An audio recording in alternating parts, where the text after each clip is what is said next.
ડેડિયાપાડાના ધારાસભ્ય અને આદિવાસી સમાજના આગેવાન ચૈતર વસાવાના શરતી જામીન મંજૂર થઈ ગયા છે, પરંતુ તેઓ હજુ સુધી બહાર કેમ નથી આવ્યા? ચૈતર વસાવાની પત્ની શકુંતલા ક્યાં છે?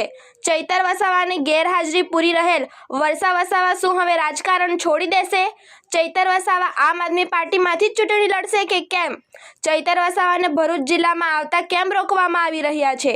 આવા અનેક સવાલ ઉઠવા પામ્યા છે। ત્યારે આ તમામ પ્રશ્નોના જવાબ સાથે વર્ષા વસાવાએ શું નિવેદન આપ્યું તે જુઓ। હવે જામીન તો ચૈતરભાઈને મળી ગયા છે, પરંતુ શકુંતલાબેનને અને બીજા બે સાથી મિત્રોને જામીન હજુ મળ્યા નથી, એટલે તેમના થશે પછી જ, એટલે સાથે આવવું જોઈએ, બહાર સાથે આવવું જોઈએ।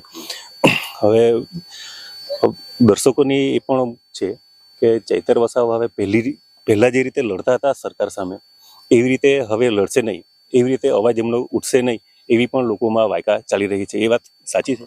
ના, હવે જેવી રીતે પહેલા મુદ્દા ઉઠાવતા હતા, લોકો માટે જે અવાજ ઉઠાવતા હતા, લોકો માટે જે લડત લડી રહેલા છે, એ લડત રાબેતા મુજબ ચાલુ જ રહેશે અને હર હંમેશા અવાજ ઉઠાવતા જ રહેશે। વર્ષાબેન, તમારા માટે એક ખાસ પ્રશ્ન છે કે વર્ષાબેન ચૈતર વસાવાના ગેરહાજરીમાં હાજરી પુરાવી રહ્યા છે, તો હવે ચૈતરભાઈ વસાવા આવી જશે તો શું એ કાર્ય તેવું તમે કરતા રહેશો કે પછી તમે નિષ્ક્રિય થઈ જશો?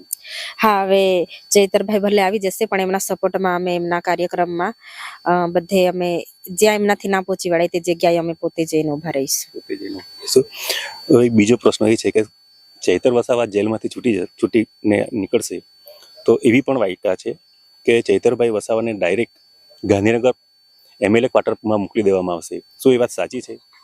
હવે એવો નિયમ તો હોતો નથી કે આરોપી મોકલી દેવાનો, એ તો હવે એ ચૈતરભાઈ બહાર આવશે અને પોતે જે નિર્ણય લેશે એ પ્રમાણે થશે।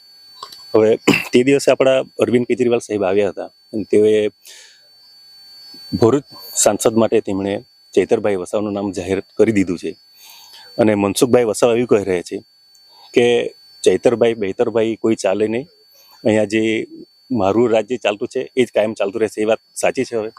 હવે આ ભરૂચ લોકસભા ચૈતરભાઈ લડવાના છે, એટલે ચૈતરભાઈના નામથી જ આ ભાજપના નેતાઓ ડરી ગયા છે, એટલે ભરૂચની લોકસભા ચૈતરભાઈ લડવાના છે અને જીતવાના જ છે।